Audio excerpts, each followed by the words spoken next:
Philippines లో MBBS చదవాలనుకుంటున్నారా? ఫ్రీగా వెళ్లి చూసి నచ్చితేనే ఎంబీబీఎస్ అడ్మిషన్ తీసుకోండి. కొన్ని సంఘటనలు చూస్తుంటే హృదయం ద్రవించిపోతుంది. కొన్ని ఘటనలు చూస్తుంటే జీవితం ఇదేనా అనిపిస్తుంది.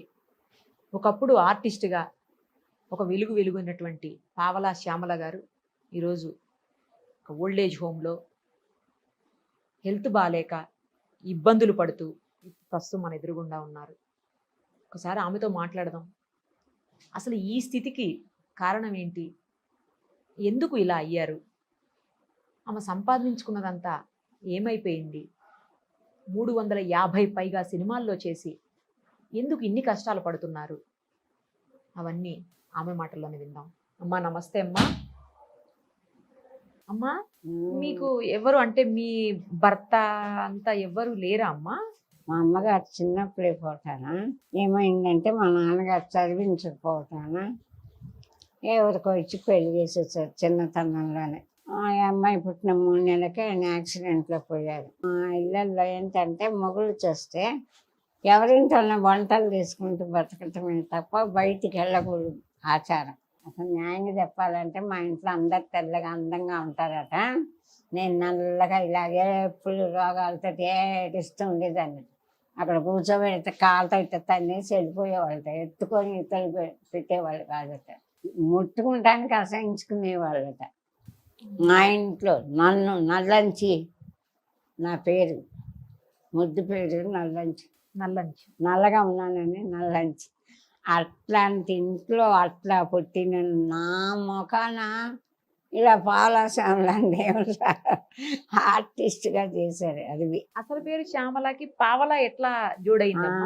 నా పంతం ఏంటంటే మొదటి నుంచి కొంచెం పౌరుషం, ఆత్మాభిమానం. మనం ఒకళ్ళింటో పని చేసుకుని బతకటం ఏంటని మా అక్కయ్య గారి ఇంటికి వచ్చా వైజాగ్. వాళ్ళకి నేను రాగానే ట్రాన్స్ఫర్ అయిపోయింది. దాంతో నేను ఎక్కడికి వెళ్ళాలో ఏం చేయాలో తెలియని పరిస్థితి అయిపోయింది. కె వెంకటేశ్వరరావు గారని వైజాగ్లో ఒక స్టేజీ డైరెక్టర్ ఉండేవారు. అమ్మ నాటకాలు వేసేవాళ్ళు ఎవరు లేరు, నువ్వు నేర్చుకుంటే నాటకాలు నేర్చుకునేది. సరే అని ఒప్పుకుని ఆ నాటకం వేసాం. అదే సూపర్ హిట్. ఎట్లా అప్పుడు నాటకాలు ఎలా ఉండేవంటే చాలా స్లోగా, అక్కడ అన్నయ్య నిల్చుంటాడు, ఇక్కడ చెల్లెలు నిల్చుంటాం. కట్టెని తీసేపటికి ఇవిడ మెల్లిగా ఈ చెల్లెలు ఏడుస్తూ వెళ్ళి, అన్నయ్య నేను ఏ తప్పు చేయలేదు అన్నయ్య అని ఈ ఒక్క డైలాగు ఆ మూలకి వెళ్ళేదాకా చెబుతుంది. ఈ మధ్యలో చెప్పదు.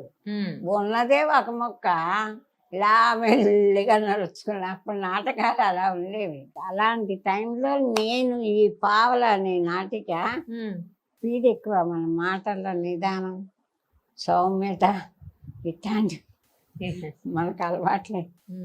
మాట్లాడటం ఎక్కువగా. పాత్రని అర్థం చేసుకొని డైరెక్టర్ శుభ్రంగా తిట్టేవాడు. డాక్టర్ అయినా ఎవరైనా కానీ అందరూ ఆర్టిస్టులుగా వచ్చేవాళ్ళు. బుద్ధి లేదా, ఇలాగ పోలసం దొరకని ఎందుకు వచ్చారు, సంకనాకటానికి తెల్లవాళ్ళు పెళ్ళంత కబుర్లు చెట్టు కూర్చున్నారు, ఇలాంటి మాటలు తిట్టేవాడు. నాకు భయం వేస్తుంది. వీటిని నేను తిట్టించుకోకూడదు అన్న ఒక దృఢమైన పట్టుదల మనసులో ఉండేది. ఆ డైరెక్టర్ ఎంత చెప్పాడు ఆ డైలాగులు అదే మాడ్యులేషన్ ప్రాక్టీస్ చేసుకునేదాన్ని. రిహార్సల్కి వెళ్ళి కరెక్ట్గా చెప్పేదాన్ని. ఓహో, తిట్లు తినకుండా. అందుకని చూడండి శ్యామల గారు ఎంత బాగా చేస్తున్నారా అని. అలా ప్రదర్శన ఎక్కడ పోయినా ఉత్తమ నటి. ఒక అమెరికా తప్ప అన్నిసార్లు 300 ప్రదర్శనలు వేశాం. ఆ పావలా అనే నాటికి 300 సార్లు నాకే ఉత్తమ నటి వచ్చింది. అందుకని పావలా శ్యామల అది గుమ్మడి గారు మెడ్రాస్లో అన్ని చోట్ల వేసాం. కాకినాడ శ్యామల అనే ఒక ఆర్టిస్ట్ ఉండేది అప్పుడు. ఓకే కదా, సినిమాల్లో చాలా వాటిలో వేసింది ఆవిడ. మన సీరియల్లో కూడా వేసింది. కాకినాడ శ్యామల అని ఉంది కనుక మీకు పావలా అని పెట్టారు. అలా పావలా. ఇప్పుడు మన సినిమాల్లో శాస్త్రి రంగారావు, సుత్తివేలు, నిక్నేమ్ సుబ్బలేఖ సుధాకర్, అమ్మ 350 సినిమాల్లో చేశారా అమ్మ? సినిమాలు ఎన్నని లెక్క కాదు, ఎంత మంచిగా చేసేవనేది లెక్క, ఎంత పేరు వచ్చింది, లేలమ్మ, కొన్ని ఎంత సినిమాలు అన్నం ఆంధ్ర వాళ్ళలో పెట్టింది మనకి. కాదు, ఆంధ్ర వాళ్ళలో అయితే బ్రహ్మానందం గారిని పట్టుకుని పీడిస్తారు కదా. ఆ చిన్న బిట్ అయినా చాలా హిట్ బాగుంటది అయింది, అది, గోలీబార్ హిట్ అయింది. నాటకాలు ఇంకా మంచి నాటకాలు చాలా వేశాను. ఏ నాటకం వేసినా ఉత్తమ నటి నేనే.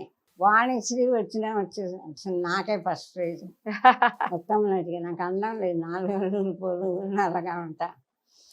ఏమంది రామారావు గారు ఇప్పుడు ఎంత అంటున్నారు. ఉంటదమ్మా మీ వయసు? ఎంత దాకా కనిపిస్తున్నాను మీకంటే 2 ఏళ్ళు చిన్న, అంతకన్నా పెద్ద అంతే. అలా కనపట్లేదు. సూపర్ మీరు. మీరు ఫోటో దిగిన నా వయసు ఎలా ఉంటే మీకు హెల్త్ బాగాలేకపోతే మీరు అలాగే ఉంటారు. నాకేం బాధ లేదమ్మా, నా వయసు 90 ఏళ్ళు అని చెప్పుకున్నా నాకేం లేదు. 90 ఉంటదా? ఆ, ఏ నా అంత ఉండదు. వయసు ఎంతైనా నాకు ఆఫర్స్ రాకపోతాయని భయం లేదు, నన్ను ఇంట్లో సాగిపోతానని భయం లేదు. నా వయసు కరెక్ట్ చెప్పుకున్నా నాకేం తప్పలేదు. 350 పైన సినిమాల్లో పనిచేసినప్పుడు మీరు సంపాదించుకున్న డబ్బు ఏమైంది? ఎందుకు మీరు ఇప్పుడు ఈ పరిస్థితి ఎందుకు? సినిమాల్లో సంపాదించుకునే వాళ్ళు అందంగా స్టైల్గా డ్రెస్సులు వేసుకునే వాళ్ళు డబ్బులు ఇస్తారమ్మా. నాటకం అంటే 2 గంటలు, నాటకంటే 1 అవర్. నాటకం వేస్తే 50 రూపాయలు, నాటకం వేస్తే 100 రూపాయలు. 30 ఏళ్ళుగా జీవిత సర్వస్వం రంగస్థలం. రంగస్థలం అంటే తల్లి లాంటిది అంటారు. జీవితం అంతా రంగస్థలానికి దారపోసి 2500 సార్లు ఉత్తమ నటిగా వచ్చా. ఆ ప్రైజులు తేవాలంటే వాడు తావట్లా, ఇల్లు ఖాళీ చేస్తే ఒక డ్రైవర్ ఇంట్లో పెట్టాను. చాలా ఫోటో చూపిద్దామంటే ఎస్ఆర్ నగర్లో అద్దెకు ఉంటున్నాం 10,000. అమ్మా 8 నెలలుగా అద్దె కడుతున్నాం. ఉండాలి మేము అక్కడ. పుట్టిగా కడుతున్నారా? చేసేవాళ్ళు ఎవరు లేక ఆ ఇంటికి అద్దె కట్టలేక నా ప్రైజులు సామాన్లు అన్నీ ఒక డ్రైవర్ ఇంట్లో పెట్టి ఆ ఇల్లు ఖాళీ చేశానమ్మా. మొన్న నెలకు 10,000 కట్టలేక 8 నెలల నుంచి కట్టా. వెళ్తానేమో వెళ్ళేటట్టు లేదు, పోయేటట్టున్నాను కానీ వెళ్ళేటట్టు లేదు. 2,500 ప్రైజులు, ఒక 5 ప్రైజులు నాకు ప్రాణంతో సమానం. పెద్ద పెద్ద ఒక హంస అవార్డు, కొన్ని ప్రైజులు పంచలోహాలు కరిగించి లక్ష్మీ సరస్వతి దుర్గా చేయించాను. పేరు తెచ్చుకున్నాం కానీ డబ్బులు, నాటక రంగంలో డబ్బులు ఎవరు ఆ నాటకాలే కదమ్మా, సినిమాల్లో చేశారు కదా మీరు. అక్కడి నుంచి వచ్చిన వాళ్ళే మనం. నాటక రంగంలో నాకు వచ్చిన పేరుని బట్టి ఆ మనసంతా పరిచయం చేశారు. అది బాగుందని చిరంజీవి గారు ఇందిరాలో, ఠాకూర్లో 2-3 సినిమాలు బుక్ చేశారు. ఆ తర్వాత అందరు పిల్లలు మానేశారు. అయితే అప్పటికే మనకి 50 ఏళ్ళు దాటిపోయినాయి. మాస్ క్యారెక్టర్, ముసలమ్మ క్యారెక్టర్, బామ్మ క్యారెక్టర్ మనసంతారం వేరు, పని మనిషి క్యారెక్టర్ గోలీమార్లు. మన రిచ్ క్యారెక్టర్ ఎక్కడ వేళ ఒక మంచి ఇంపార్టెంట్ మహేష్ తల్లిగానో చిరంజీవి తల్లిగానో వేసామా, ఆఫర్స్ మనకి రాలా. అవి సంపాదించుకోవడం మనకి చేత కాదా, ఇచ్చారు వేషం ఉంటుంది. అయితే ఇంకోటి ఏంటంటే సినిమాకి 10,000 ఇస్తామంటే okay sir, thank you sir, ఇక 2,000 అడ్వాన్స్, ఓకే అండి. ఎందుకంటే మనం నాటక రంగంలో 2,000, 3,000 తీసుకొని ఇదే హైయెస్ట్ రెమ్యునరేషన్ అనుకొని బతికిన వాళ్ళకు సంతోషం. ఓకే ఓకే ఓకే 10,000 ఇవ్వడమే పెద్ద గొప్ప. అదేలేమ్మా. అందులో 5,000 కొడితే కూడా నోరు ఇట్లా మూసుకునేవాళ్ళం. అడిగితే మళ్ళీ పిల్లలు నయం, 5,000 అంటే ఎన్ని నాటకాలు వేస్తారా, అంత అల్ప సంతోషాలు. వీలైనంత వరకు డబ్బు సంపాదిద్దాం, వస్తూనే అపార్ట్మెంట్ కొనేసి నెల నెల డబ్బులు అట్లంతా ఏం కట్టేస్తున్నారు. లేదు ఇప్పుడు అవును, వాళ్ళు ఎట్లా అప్పుడంతా ఏం లేదు అలా. తెలీదు. తెలీదు. ఇంకోటి తెలుసా మీకు, సినిమాలు వెళ్ళి బేపనోళ్ళం కదా, అక్కడ మసాలా వేసి కూరలు పెట్టి నాకు అస్సలు తినబుద్ధి అయ్యేది కదా అన్నం. ఓహో. ఏం చేసాం, తెల్లారితో లేచి దోసకాయ పచ్చడి, వంకాయ పచ్చడి, పప్పు కూర అన్ని ఉల్లి బుట్టలో పెట్టుకొని తీసుకొని వెళ్ళేటోళ్ళ. వెళ్ళిపోయే వాళ్ళం. ఊరుకున్నామా, అందరికి తీసి కప్పుల్లో పెట్టి అందరికి గోంగూర పచ్చడి బాగుంటుందండి, దోసకాయ పచ్చడి బాగుంటుందండి డైరెక్టర్కి ప్రొడ్యూసర్కి. ఆ పక్కన అందరు కూర్చునేవాళ్ళు, ఇలా ఎవరి బల్లలు వాళ్ళు వేసుకొని మనకు ఒక పక్కన వేసేవాళ్ళు అసిస్టెంట్ నుంచి. వాళ్ళు అన్నాలు తిన్నాక అందరు పరిగెత్తుకొని లైన్గా, అమ్మా నాన్ వెజ్ అంతా పక్కకు నెట్టేసి మీ కంది పచ్చడితో ఇంత అన్నం తిన్నామ్మా, బా 2 రోజులైందమ్మా ఇంత కలిపిన అన్నం తిని. తల్లి మీకు నమస్కారం అమ్మా, చేయిపోయి పచ్చడి చేస్తారా, కంది పచ్చడి తీసుకురండి, కడుపు నిండా అన్నం తిన్నాం అన్నారు, ఇంత అన్నం తిన్నాం అన్నారు. ఎంత సంతోషంగా చేతు ఇవన్నీ అక్కడి నుంచి ఉసిరికాయ పచ్చడి అవన్నీ ఇవన్నీ అన్నీ చేసి టైంకి వచ్చినాను. రమాప్రభ తెలంగాణ తెలంగాణ కాంబినేషన్లో చేశారు. బుద్ధి లేదుటే నీకు, వీళ్ళందరూ రేపు నేను ఉద్ధరిస్తారా, నువ్వు వాళ్ళందరికీ ఎందుకు పచ్చడి చేసి ఇవన్నీ డబ్బంతా వేస్ట్ కదా, వీళ్ళు నీ మొహం పెడతారు, రేపు నీకు సినిమాలు లేనప్పుడు వీళ్ళు ఎవరైనా చూస్తారా, కరెక్ట్ కదా బుద్ధి లేదా అన్నారు.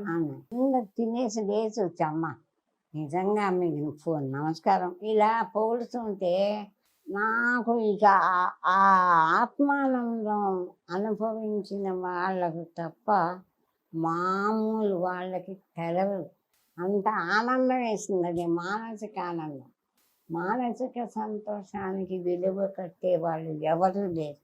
నిజమైన ఆర్టిస్టులు సావిత్రి గారు కానీ పెద్ద పెద్ద ఆర్టిస్టులు బతికి ఎంత పేరు ప్రఖ్యాతులు తెచ్చుకున్నారంటే వాళ్ళు ఆర్టిస్టుగా పొందిన మానసిక ఆనందం, అదే వాళ్ళకి అందం, అదే వాళ్ళకి రక్ష, అదే అర్థం కాదు ఎవరికి. అమ్మ ఇప్పుడు మరి అట్లా ఆనందానికి నేను లోబడిపోయి అదే అంత ఆనందం పొందారు అప్పుడు, బాగుంది.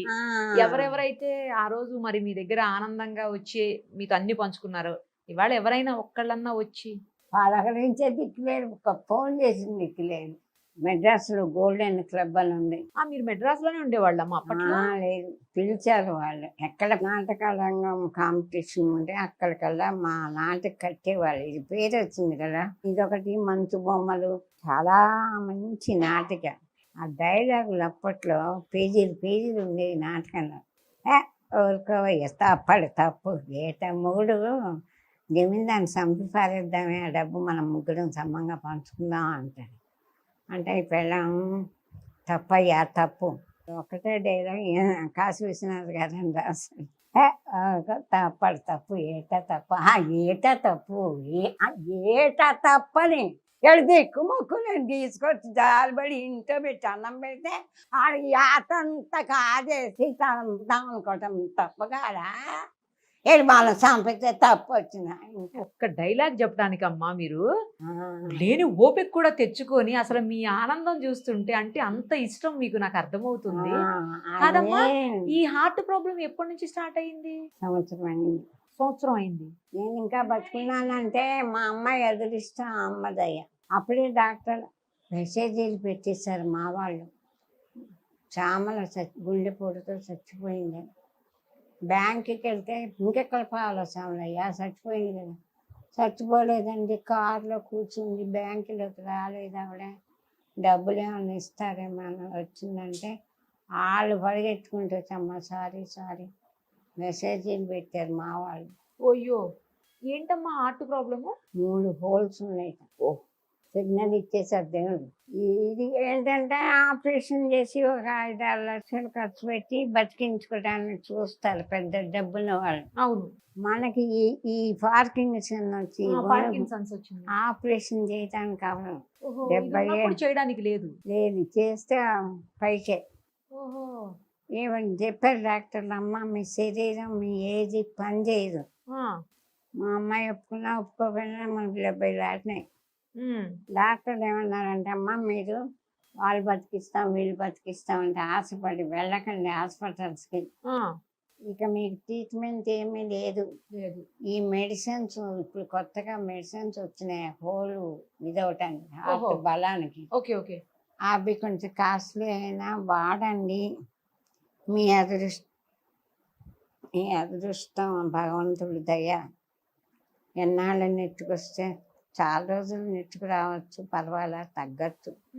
డాక్టర్లు ఇంకో గంటలో పోతారంటే కూడా ఇంకేం పర్వాలేదమ్మా హాయిగా ఇంకా పిక్చర్లు కూడా చేస్తారా అని చెప్తారు. అది వాళ్ళ ధర్మం చెప్పటం. ఇప్పుడు మీరు మందులు వాడుతున్నారా అమ్మా? వాడుతున్నా, నెలకి 12,000. పూటకి 10 మందులు, 10 టాబ్లెట్లు, నరాలకి 5 రకాలు. ఇది వరకు తల కూడా అదురుతుంది, పడిపోయాను, తలకి దెబ్బ తగిలింది, నరాలన్నీ లాగుతున్నాయి, ఇంట్లోనే పడిపోయా కళ్ళు తిరిగి. వాళ్ళు ఏంటంటే బతకని అనుకున్నాను నేను. వాళ్ళు చెప్పటం 6,000 బతుకుతారని. నా భయం ఏంటి, ఈ పిల్ల కాలు ఇరిగింది, నడవలేదు, ఆడపిల్ల, పైన చాదస్వం అంతా పట్టుకుని ఈ అమ్మాయికి ఆ వేపనలో చాదస్వం అలాగ ముట్టుకుంటే తెలిసింది. పని అమ్మాయి లేచింది వెళ్ళొచ్చి తెలిసి ఇలాంటి చాదస్తాలు పోలేకపోయి కాలేజీకి వెళ్ళి చదువుకుంటే పోయేది. నాతో పాటు సినిమాలకు తిప్పటంతో నాతో పాటు వచ్చేది ఒక్కటి ఉండలేక ఓకే ఓకే. ఇంట్లో కూర్చొని చదువుకున్న ఆ అమ్మాయి లైఫ్ నా వల్లే పాడైపోయింది. నేనే చదివించలేకపోయాను. ప్రేమ చంపేసుకొని ఎక్కడ దూరంగా ఉన్నాక ఇంగ్లీష్ మీడియం స్కూల్లో చేర్పించుంటే చదువుకొని ఈ చాదస్తం అంతా పోయి ఏదో ఉద్యోగం చేసుకుని ఎవరైనా సుఖంగా ఉండేదే. మీరు చదువుకోలేదుగా, మళ్ళీ తనన్నా చదివి ఎక్కడ చదివించిన మా అమ్మ నాన్నలు 2 అదే. 2 2 3 6 అంతవరకే. వాళ్ళు చదివించలే, మళ్ళీ మీరు బయటికి కూడా అదే వెళ్తే- తప్పు చేశారుగా. అదే చేశాను కదా. ఎందుకు చేశానంటే ఈ పిల్ల చిన్న పిల్ల బయటికి వెళ్తే పిన్ని గారు కొంచెం అమ్మాయిని చూస్తుండరా, ఓహో, మీరు బిజీగా ఉండటం వల్ల. ఖాళీ ఉండేది. వెళ్ళకపోతే తిండి లేదు. వెళితే ఈ పిల్లని ఎక్కడ ఓకే ఉంచాలి? Okay okay. వాళ్ళని అసలు వీళ్ళని మీకంటూ ఎవరు లేరా అమ్మ తను చూసుకునే కూడా చిన్నప్పుడు? ఉన్నారు. పని అమ్మాయిని పెట్టుకునేదాన్ని, అది చూసేది కాదు. కూల్ డ్రింక్ ఇస్తే అది తాగేసి దాన్ని అయ్యో, ఏడుస్తుందండి అని తీసుకొచ్చి. ఏ ఊరమ్మా మీది? అమరావతి, గుంటూరు గుంటూరు దగ్గర దగ్గర. అమరావతి. అందరూ వేడేసినట్టు చేశారు. అయ్యో, మొగుడు వస్తే వంటలు తీసుకొని బతకాలి కానీ స్టేజ్ ఎక్కి నాటకాలు ఎక్కువైంటాను. నాకేంటి వాళ్ళని నేను బతిలాడుకొని నేను కష్టపడి బతికి నేను అంతే కదా నా మరి. కాలం మీద నేను బతకాల. Correct, ఏమి correct. ఎవడేం చేస్తాడు? రోడ్డు మీద నిల్చుంటే ఎంత భయంకర. అస్సలు ఇప్పటికి అప్పటికి ఏ మాత్రం తేడా లేదు ఇండస్ట్రీలో. ఆ, ఆర్టిస్టుల పట్ల, ఆడవాళ్ళ పట్ల, మగ అప్పటికి ఇప్పటికి ఆడదాని మీద ఒకే భావం.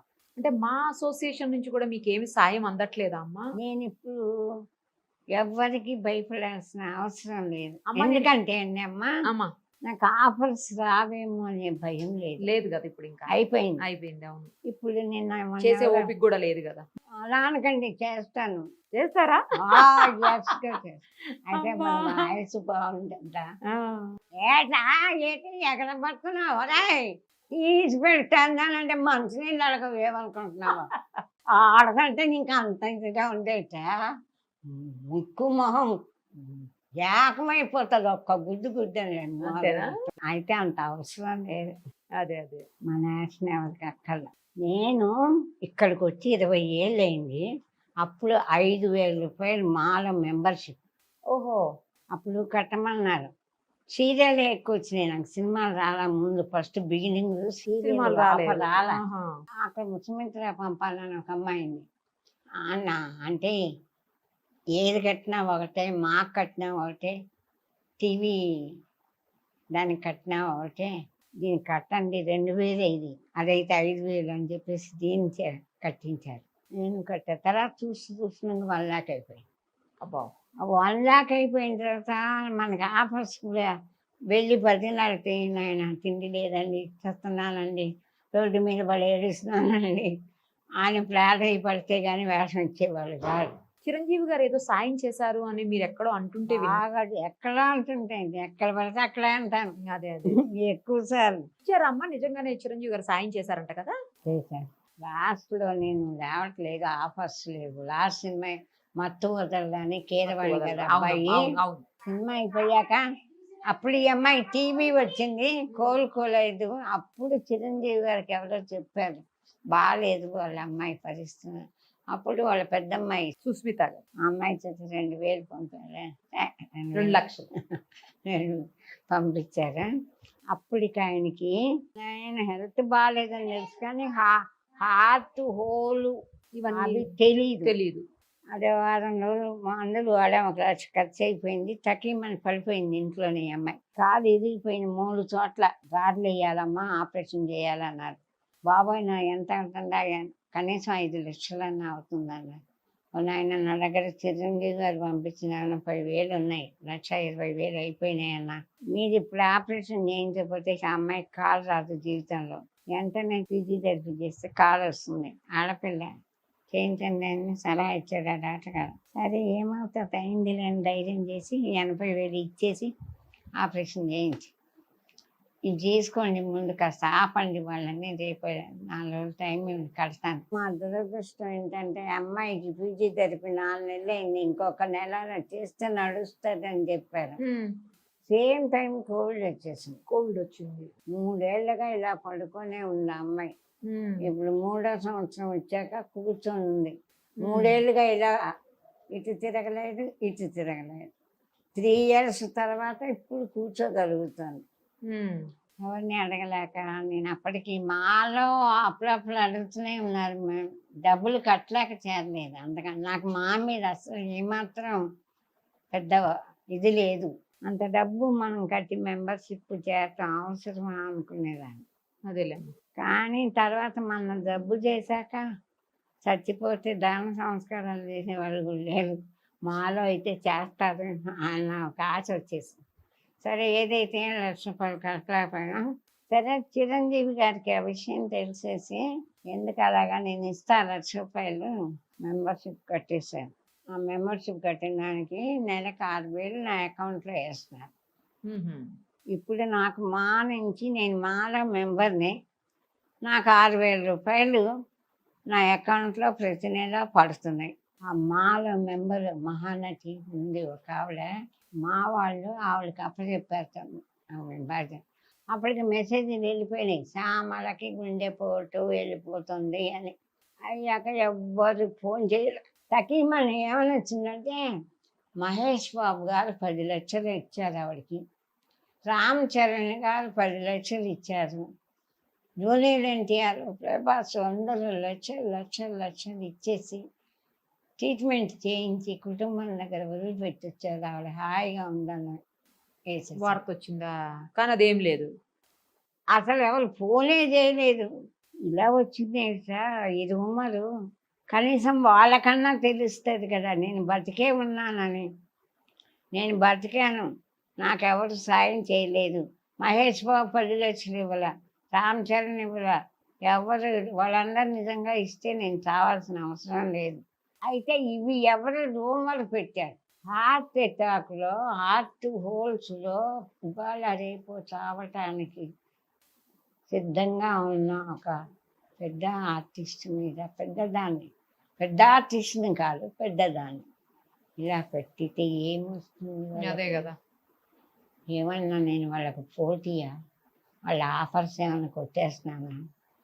ఇది ఎక్కడ కర్మరా అంటే నాకు ఎవరు ఇవ్వకుండా చెయ్యాలని ఒక మహాతల్లి పగబట్టి అప్పుడు జరిగింది 2 కూడా ఇట్లా చేశారు. నటి ఆత్మహత్య వచ్చింది, మన పావలా శ్యామల ఆత్మహత్య వచ్చింది. ఈ రూమర్ ఏంటో నిజంగా మహేష్ బాబు 10 కోట్లు పెట్టి ఓల్డ్ ఏజ్ హోమ్ కట్టిస్తున్నాడని, ఇంకోళ్ళు బంగారు ప్రతిమ చేయిస్తున్నారని ఇలా చేస్తున్నారు. నేను ఇంత కష్టంలో ఉంటే నాకు ఒక 10 లక్షలు నా ప్రాణాలు కాపాడలేదు. నేను ఇంత వయసులో ఇన్ని కష్టాలు పడి ఇప్పుడు ఆత్మహత్య చేసుకోవాలి, వేరే దారి లేదు. ఇట్లా బతికి నేను రోడ్డు మీద ఇప్పుడు ఇది ఖాళీ చేయాలి, అక్కడ ఇల్లు ఖాళీ చేశా, ఇక్కడ ఉండలేము చెప్పలేను. ఇంకా ఖాళీ చేసి మళ్ళీ హోమ్ ఎత్తుక్కోవాలి, 40,000 ముందు అడ్వాన్స్ ఇవ్వాలి, రాను ఫోన్ ఛార్జీలు, భయంకరమైన పరిస్థితి. మన ఇల్లు లేదు, వాకిల్ లేదు, రోడ్డు మీద ఏ చెత్తకుండి పక్కన ఉండాలి. అలాంటి పొజిషన్. తనకి ట్రీట్మెంట్ చేస్తే మంచిగా అవ్వదా? ఛాన్స్ ఉందా? ఛాన్స్ ఉందన్న. ఎంత ఖర్చు అవుతుండొచ్చు? నెలకు 15,000 అవుతుంది. ఇప్పుడు నాకు చేసేవాళ్ళు లేక నేను ఇక్కడ హోమ్లో ఉంటున్నాను ఎప్పటి నుంచి, 8 నెలల నుంచి. అదేలేమ్మా. అమ్మాయి కాలు అప్పుడు పేపర్కి కూడా ఇచ్చారు, ఈనాడులో పేపర్కి ఇచ్చి ఇంటర్వ్యూలు జరిగినాయి. అప్పుడు చాలామంది నాకు ఇంతమంది అభిమానులు ఉన్నారని నాకు ఆశ్చర్యం వేసింది. నాకు అప్పుడు కష్టంలో ఉన్నప్పుడు నాకు డైరెక్టర్ శివనాగేశ్వరరావు గారు మెడ్రాస్లో ఆయన ఫ్రెండ్ ఎవరైనా ఉంటే పంపించి ఇట్లా శ్యామల గారు కష్టాల్లో ఉన్నారని 50,000 తెప్పించి ఇచ్చారు. ఆయన పేరేంటో చెప్పండి నమస్కారం చేస్తానంటే వద్దులేమ్మా, ఆయన చెప్పలే ఈయన చెప్పలే. అట్లా ప్రభాకర్ గారు అని డైరెక్టర్ గారు ఒక 20,000, ఎవరో ప్రొడ్యూసర్ గారు ఒక 20,000, ఇలా చాలామంది ఇండస్ట్రీలో నా మీద అభిమానం కానీ జాలి కానీ మొత్తం చాలామంది హెల్ప్ చేశారు. అయితే నన్ను మానసికంగా ఏమాత్రం ఇబ్బంది పెట్టరు.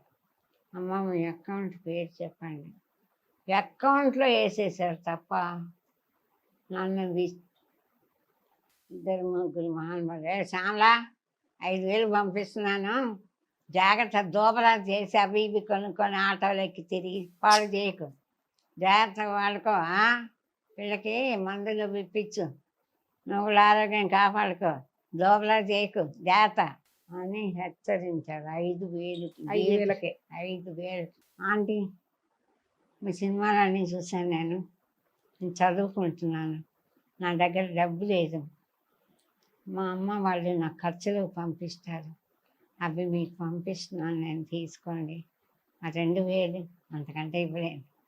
లేనాయనా నీ ఖర్చులు చదువుకు పంపిన వద్దు, నాకు నా బిడ్డ అయితే అట్లా చేస్తానా, ఆయన నీకు ఉద్యోగం వచ్చాక నాకు పంపిద్దు. కానీ విజయవాడ నుంచి ఒక ఆవిడమ్మ, నాకు 3 పిల్లలు, మా ఆయన చచ్చిపోయాడు, నేను మిషన్ పెట్టుకొని బతుకుతున్నా, మీ గురించి చదివి నాకు దుఃఖం ఆగలేదు, నేను 500 ఇస్తానమ్మా, అంతకంటే ఇవ్వలేను, నాకు వద్దమ్మా, 3 పిల్లల్ని పోషించుకున్నా నీకు నేను ఇవ్వాలమ్మా, నేను తినలేనమ్మా, అలాంటి అన్నం నేను తినలేనమ్మా అని ఇట్లా ఎంతమందికో చెప్పానమ్మా. మీకు గూగుల్ పే ఫోన్ పే ఉన్నాయా అమ్మ ఫోన్ కి? లేవమ్మా, ఓన్లీ అకౌంటే. అలా మెసేజ్ కూడా తెలవదు పెట్టడం. ఓన్లీ అకౌంటే ఉందా? అకౌంట్ నెంబర్ సరే, మీకు అభ్యంతరం లేకపోతే అకౌంట్ నెంబర్ ఇవ్వండి అమ్మా, మేము డిస్ప్లే చేస్తాం కింద డిస్క్రిప్షన్ లో. ఎవరన్నా మేము కూడా చేస్తాం పర్సనల్ గా. తర్వాత ఇంకా ఎవరన్నా చేయాలనుకుంటే కూడా మీకు హెల్ప్ చేస్తారు. సరేనా అమ్మా? జాగ్రత్త, మీరు జాగ్రత్తగా ఉండండి, మీ అమ్మాయిని జాగ్రత్తగా చూసుకోండి. థ్యాంక్స్ అమ్మా, చాలా థ్యాంక్స్ అమ్మా. మీకు ఓపిక లేకపోయినా కూర్చొని మీకు సంబంధించినటువంటి విషయాలన్నీ నాకు చెప్పారు. థ్యాంక్స్ అమ్మా. నేను ఓపిక లేదంటున్నానా? చూసారా, ఇప్పుడు కూడా అస్సలు ఆగట్లేదు, తగ్గట్లేదు మన పోనీ శ్యామల ఒక- గారు.